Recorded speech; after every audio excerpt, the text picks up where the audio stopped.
Halo teman-teman, kembali lagi di channel Yuk Bisa Guys. Kali ini kita akan membahas tentang medan vektor atau biasa disebut juga vektor field ya. Dan juga kita akan belajar integral garis atau biasa disebut line integral dan kebebasan lintasan, yaitu independence of path ya dalam bahasa Inggris. Oke. Dan sebelumnya saya disclaimer dulu, saya adalah seorang mahasiswa matematika yang masih menjalani sekarang semester 4 dan kita akan membahas materi yang merupakan bagian dari kalkulus ya.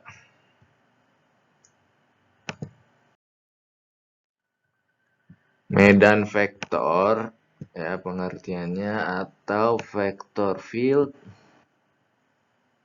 adalah fungsi yang inputnya adalah vektor ya berupa titik-titik gitu, misalnya P gitu. Karena P ini adalah X dan Y misalkan gitu, dan outputnya juga vektor gitu. Jadi sini mungkin ada di sini misalkan contohnya ada X gitu lah, sini ada C gitu, ini ada fungsi misalnya fungsi F gitu ya, fungsi F XY dan fungsi Q XY gitu misalkan. Consider then a function f that associates with each point P in n space a vector Fp. Jadi setiap titik poin itu merujuk pada sebuah vektor gitu, misalnya gini gitu. Gini. Jadi setiap titik akan menghasilkan vektor. Misalkan D di himpunan R2, P dan vektor pada R2 adalah fungsi F yang memasangkan ini ya, salah ya. Memasangkan setiap XY dengan suatu vektor 2 dimensi Fxy. Jadi setiap poin ini dipasangkan dengan vektor gitu. Mana vektornya ini gitu. Jadi setiap poin di sini akan dipasangkan dengan sebuah vektor ya. Vektor F gitu di sini. Suatu vektor. Nah, seperti kita tahu ya. Ini misalkan F-nya kayak gini gitu. Atau bisa juga ditulis gini misalkan ya. P I ditambah QJ. Di mana P dan Q adalah fungsi komponen atau fungsi skalar yang bergantung pada dua peubah. Ya, misalkan E di himpunan R3, misalkan ini untuk yang lebih besar dimensinya ya. Maka ini sama saja ya. Gitu.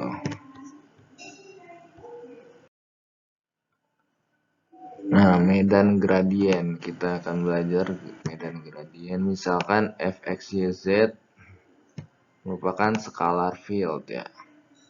Artinya dia fungsi biasa gitu, bukan vektor ya. Medan skalar gitu. Jadi scalar field adalah dari angka gitu ya, dari angka menjadi angka gitu. Kalau vektor dari angka menjadi vektor gitu. Jadi menghasilkan skalar gitu. Scalar field. Dan grad ini adalah simbol grad ya teman-teman. Adalah gradien dari F yang merupakan vector field. Oh, jadi grad F ini adalah vector field begitu ya. Jadi setiap grad F vector field gitu. Jadi kalau ininya sendiri adalah scalar field. Tapi setelah di grad F kan akan menghasilkan vector field ya. Mana ini F besar gitu. Ya, seperti ini fungsi A formulanya. Sebuah vector field F yang merupakan gradien dari scalar field F disebut conservative vector field. Ya, jadi F ini disebut conservative vector field ya. Kalau F ini merupakan gradien dari scalar field sebuah fungsi F kecil. Dan F merupakan fungsi potensial dari F besar ya.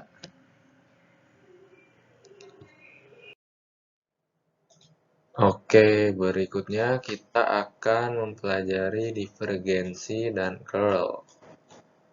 Ya, divergensi dan curl. Kita harus tahu dulu pengertian dari divergensi dan curl ya. Jadi sini saya akan memberikan gambaran.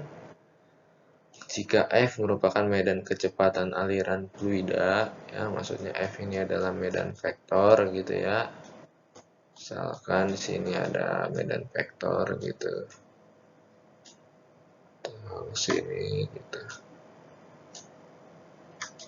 Maka div dari F atau divergensi F pada titik P, misalkan kita ambil sebuah titik di medan vektor itu, yaitu di sini. Nah, kemudian titik ini adalah titik P yang warna merah, adalah mengukur kecenderungan sebuah fluida menyebar dari P. Ya, divergensi F lebih besar dari 0. Jadi jika pada titik ini medan vektornya keluar gitu, maka ini adalah div dari F-nya lebih besar dari 0. Atau jika mengumpul menuju P. Akan tetapi jika medan vektornya itu mengumpul ya pada titik ini, ya maka div dari F ini pada titik P lebih kecil dari 0. Itu adalah definisi dari divergensi. Kemudian kita akan mempelajari definisi atau gambaran curl F, merupakan arah dari sumbu fluida berotasi. Dan curl F ya, nilai mutlaknya adalah kecepatan dari rotasi. Arah dari rotasi menurut right hand rule atau aturan tangan kanan. Yaitu misalkan kita punya sebuah medan vektor seperti ini, misalkan ya begitu ya. Nah seperti itu, maka misalkan di titik sini gitu, anggap kita punya sebuah baling-baling gitu. ya, maka curl F ini merupakan arah dari sumbu fluida berotasi. Jika arah putarannya itu searah jarum jam, maka nilai curl F adalah lebih negatif, ya, lebih kecil dari 0. Tapi jika misalkan rotasinya ke arah berlawanan jarum jam, maka curlnya bernilai positif. Ya, bernilai positif. Ini sesuai dengan aturan tangan kanan. Ya, misalkan yaitu jempol kita mengarah ke menuju ke hadapan kita, ya, mengarah ke kita atau menusuk ke mata kita, lalu genggaman tangan kita itu akan menunjukkan arah dari curl, itu rotasi. Ya, jadi kita menggenggam tangan kanan kita, lalu mengarahkan jempolnya ke arah tegak lurus dengan bidang. Ya, jadi positif negatifnya sudah tahu. Ya, kita lanjut. Misalkan F adalah vector field, maka div F, ya, adalah gradien dikali dot product, ya, dot product F, dan formula dari curl F adalah gradien dikali cross product, ya, dari F.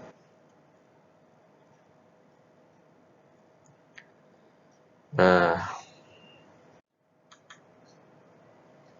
misalkan pada kasus R2, ya, sini ada P dan Q fungsinya, koefisiennya, ya, fungsi komponen ini namanya. Maka div F adalah ini. Ya, kan kita sudah tahu, ya, tadi. Seperti ini, gitu, dikali F. Dan kita tahu juga ini adalah pada dx dan dy, gitu, ya. Jika pada R2, ketika dikali maka dot product maka ditambah semua. Ya, jadi buat teman-teman yang belum ingat, dot product, misalkan kita punya AB, kalau kita dot product dengan CD, maka ini akan menghasilkan A dikali C, AC ditambah B kali D, itu adalah dot product. Sehingga di sini P dikali X, ya, P dikali komponen ini, ya, sehingga dapat ini ditambah Q kali D per DY, gitu. Nah, tadi curl, kalau curl ini adalah cross product, maka cross product dari AB, ya, cross dari CD itu sama dengan, ya, determinan, ya, AB CD, gitu. Determinannya adalah AD dikurang BC, ya. EC. Nah, gitu. Kemudian kita bisa melihat dari formula ini, jika P adalah I ya, maksudnya sejajar gitu fungsi komponen I,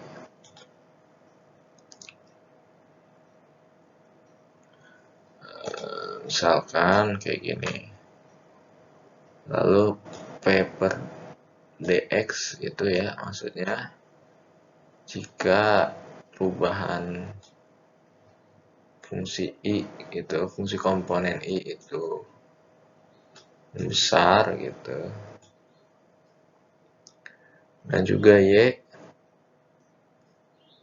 itu berubah secara besar juga, misalkan Y fungsi Q kan fungsi komponen I gitu ya, fungsi komponen dari J, maka dia akan menyebar gitu.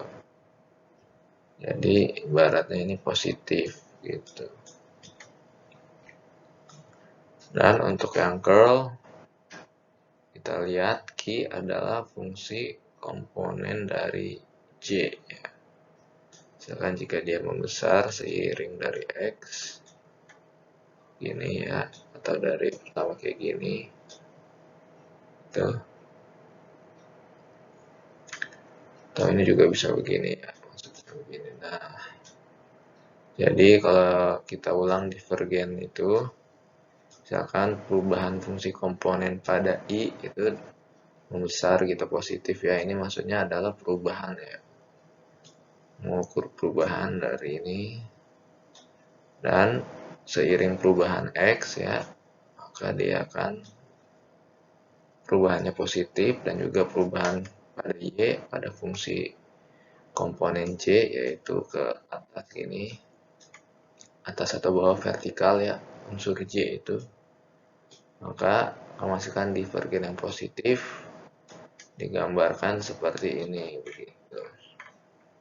Dan untuk curl kita lihat perubahan sumbu X ya, perubahan nilai X dan perubahan nilai Q ya, yaitu Q-nya semakin positif misalnya, dan P-nya dari P-nya kecil, misalkan P-nya kecil ke arah negatif gitu, karena dikali negatif jadi ke arah sini gitu ya, gitu.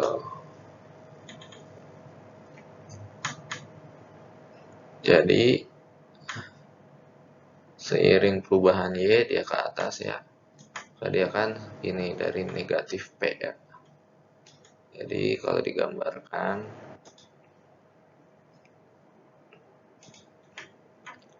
pertama negatif P kan, nah terus jadi seperti ini, lalu tadi curlnya, Q-nya tadi kan negatif gitu ya, membesar secara positif begitu. Oke, sebab itu maknanya tadi bisa dimaknai sebagai ini ya, tadi poin yang tadi sudah dijelaskan. Kemudian pada R3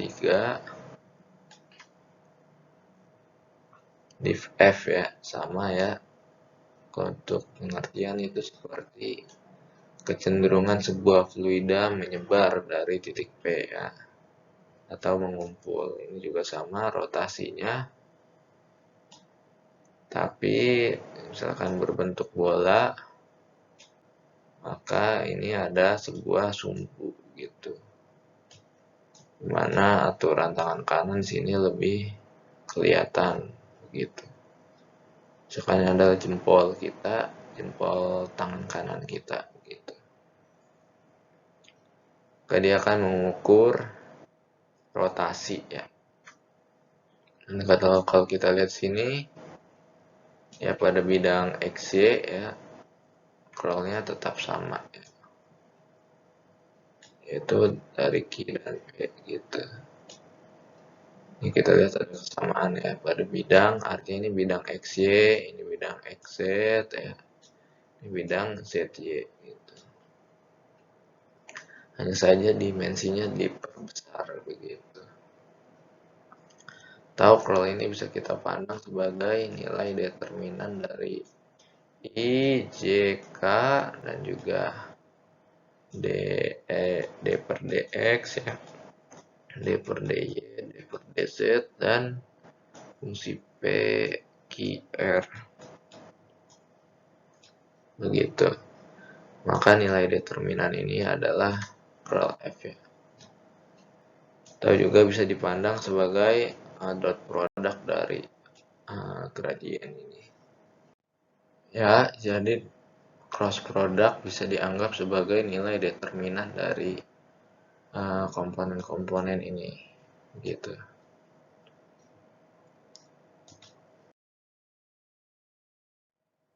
Sekarang kita mempelajari integral garis ya. Integral fx y ds disebut line integral atau curve integral, yaitu ya artinya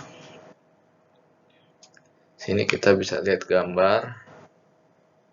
Ini adalah delta S gitu. Delta S panjangnya begitu ya. Dari sini maksudnya ya. Nah, P-nya mendekati 0 artinya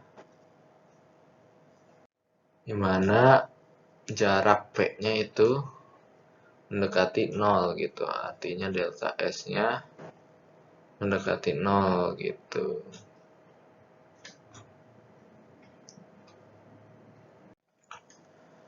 Ya, artinya jarak dari titik ini diperkecil gitu. Nah, nilai mutlak norma ya, norma dari P mendekati 0, maka ya seperti ini ya, dihasilkan ini. Artinya kita mencari luas dari tirai ini gitu, mencari luas dari tirai ini, mana X ini fungsi dari T ya, gitu. Dan kita tahu juga ds ini sama dengan akar dari dx kuadrat ditambah dy kuadrat begitu ya. Jadi S ini adalah garis ini gitu, garis yang ini gitu ya, kita berusaha begini. Nah, ini adalah ds misalkan, ds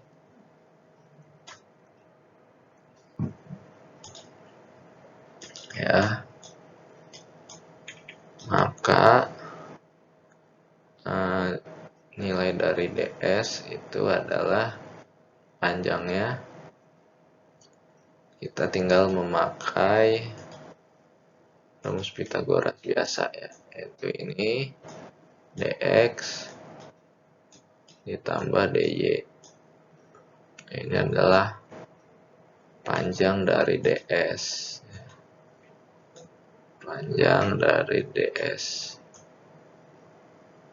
Lalu kita akan mengalihkan ini dengan tingginya gitu, dengan tinggi ini gitu. Ini adalah fx ya, ini fx ya. Lalu kita kalikan dengan panjang kali lebar aja, sederhana ya. Lalu kita jumlahkan semua persegi-persegi ini ya, begitu. Begitu juga dengan dimensi 3 integral garis ya.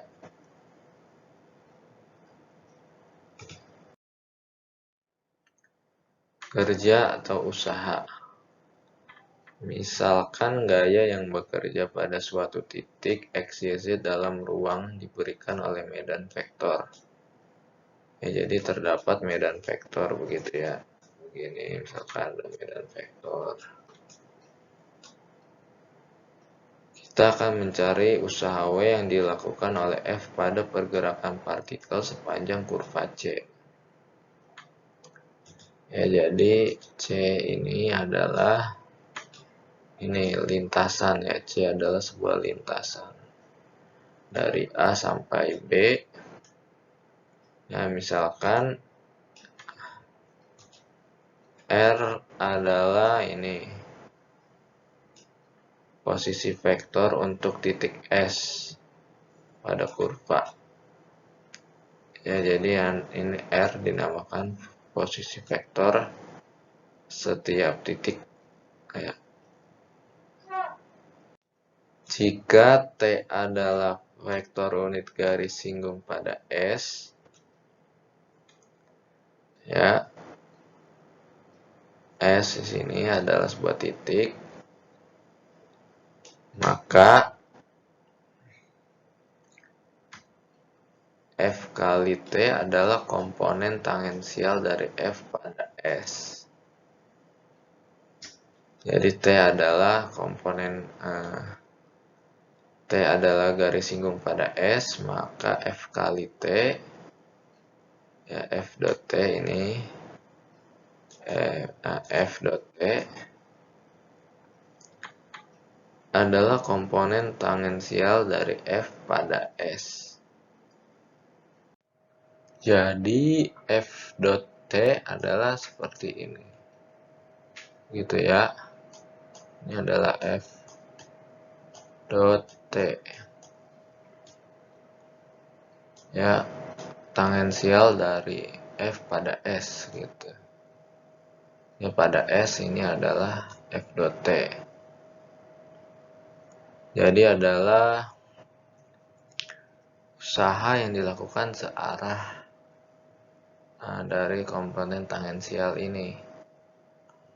Ya, jadi kalau kita bisa simpulkan, kerja dari seluruh lintasan adalah menjumlahkan setiap kerja yang dilakukan oleh medan vektor F ya pada setiap vektor tangensial di lintasan C ini ya, yaitu ds gitu.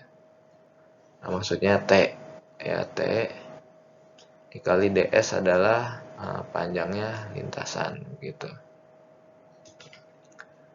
Jadi T ini adalah yang ini gitu.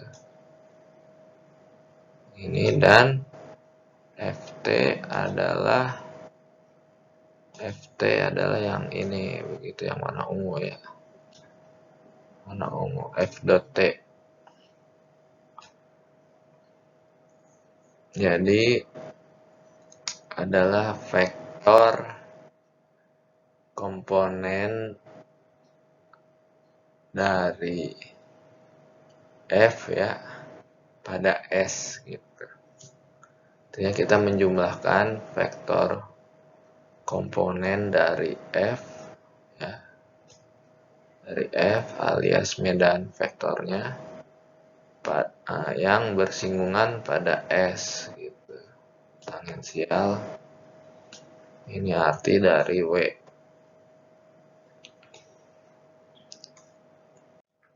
Ya, seperti yang dijelaskan, usaha yang dilakukan oleh F pada partikel yang bergerak dari S dengan jarak pendek, delta S misalnya, sepanjang kurva adalah F kali T delta S ya. Dan akibatnya usaha yang dilakukan dalam pergerakan partikel dari A ke B sepanjang C adalah gini ya, seperti yang tadi sudah dijelaskan. Usaha adalah ukuran skalar tapi dapat positif ya.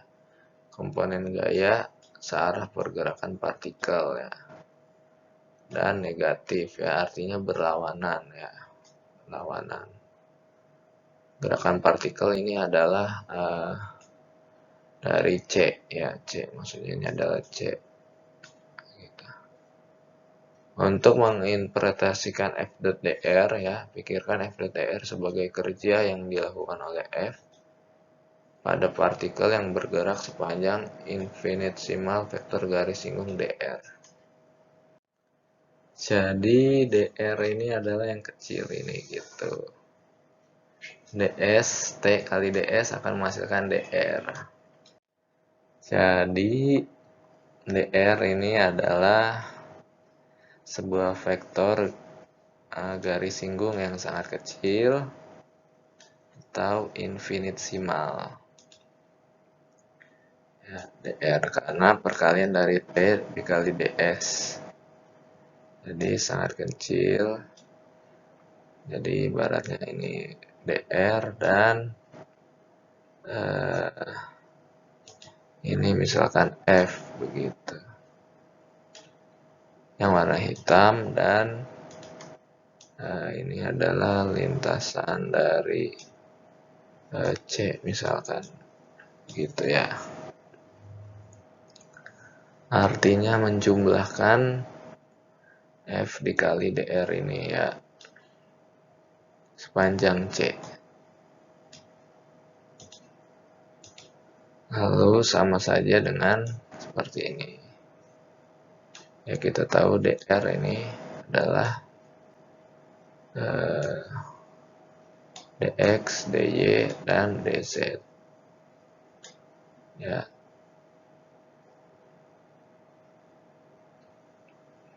Karena adalah perubahan dari lintasan seperti itu. Jadi dx, dy, dz. Jadi misalkan seperti ini. Ya, gitu.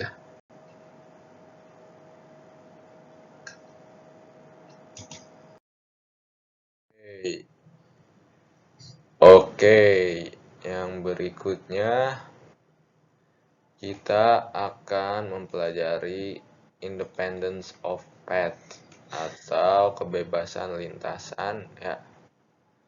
Misalkan Fr merupakan scalar field dan grad dari Fr merupakan vector field atau gradien dari F. Dan kurva C didefinisikan sebagai secara parametrik ya. Yaitu R ya. Sini vektor R T. T di antara A dan B di mana dimulai pada A ya. RA dan berakhir pada RB. Misalkan FR sama dengan grad dari F kecil R ya. F disebut konservatif vector field namanya ya. Maksudnya konservatif adalah setiap lintasan gitu, misalkan ini ada titik A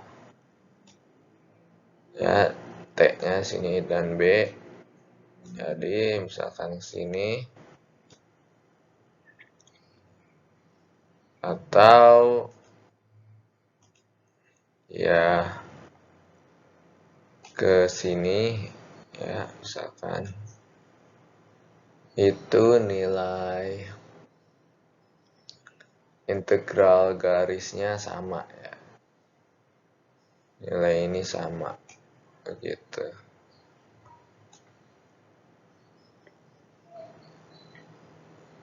Jadi kita tahu F R itu misalkan apa R, misalkan R-nya apa, akan sin T gitu ya, sin T I misalkan. Karena dia vektor ya R ini, terus cos T I misalkan cos T C gitu. Ya, kalau F besar ya, F besar juga merupakan vector field, medan vektor gitu. Di sini ada sesuatu nanti I tambah kotak lalu C. Begitu. Jadi kebebasan lintasan adalah mau lewat jalan apapun ya, misalkan gini, dari A ke B nilainya tetap FB kurang FA, nilainya tetap sama gitu ya. Jadi kalau jika domain F di R2, maka nilainya seperti ini, dan domainnya 3 sama aja ya gitu. Jadi dimana FR ini adalah sama dengan grad dari sebuah fungsi potensial gitu.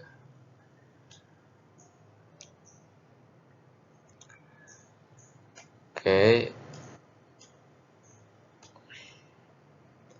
Dan ini sebagai catatan ya, tadi kalau kita sudah belajar C itu tadi F dari R T ya, untuk usaha ini misalkan dikali R aksen T dikali DT gitu. Ya, ini sama saja dengan integral C FR R DR gitu ya. Oke.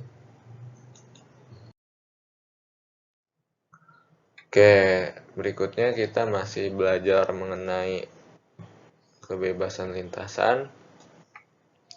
Kondisi yang ekuivalen untuk integral garis, misalkan FR kontinu pada daerah terhubung terbuka D. Maksudnya terhubung adalah garisnya itu smooth ya, atau continue gitu, tidak terpotong gitu. Jadi misalkan ada himpunan D di sini, himpunan D gitu. Ya, bukan himpunannya kayak gini terpotong ini ya, bukan kayak gini gitu. Maksudnya dia terhubung adalah continue gitu, dan terbuka, misalkan terbuka itu ya fungsi apapun bisa ada dalamnya gitu, maksudnya terbuka gitu. Maka 3 pernyataan berikut ekuivalen ya jika ini misalkan F adalah medan vektor konservatif misalkan, maka ini independen ya, bebas lintasan pada D, dan ini nilainya 0 ya untuk setiap lintasan tertutup begitu. Jadi misalkan saya ada lintasan begini, nah ini ada titik A misalkan, dan ini ada titik B misalkan. Nah kemudian misalkan saya begini arahnya, nah begini arahnya, maka integral garis ini atau gaya ya yang bekerja ini sama dengan 0 gitu ya. Ya jika ini independen atau jika F adalah medan vektor konservatif. Ya misalkan F ini adalah medan vektor, F adalah medan vektor konservatif jika pada D jika dan hanya jika curl F sama dengan 0. Ya, atau ini ya, karena ketika F adalah grad dari F ya, F kecil, maka curlnya dapat dibuktikan itu 0. Ya, dapat dibuktikan jika ini sama dengan ini gitu ya. Ya, maka turunan P terhadap Y sama dengan turunan Q terhadap X ya, turunan Y terhadap ini sama gitu ya.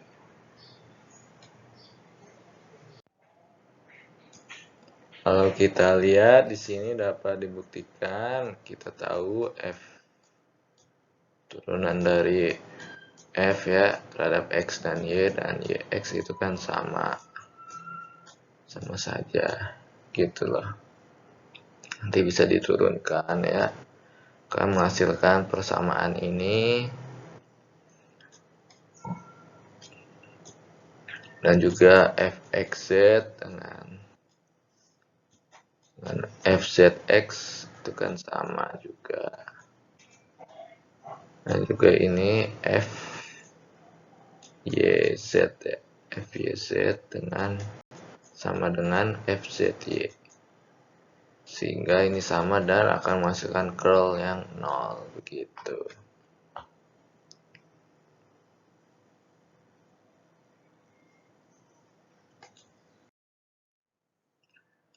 Oke, sekian penjelasan saya.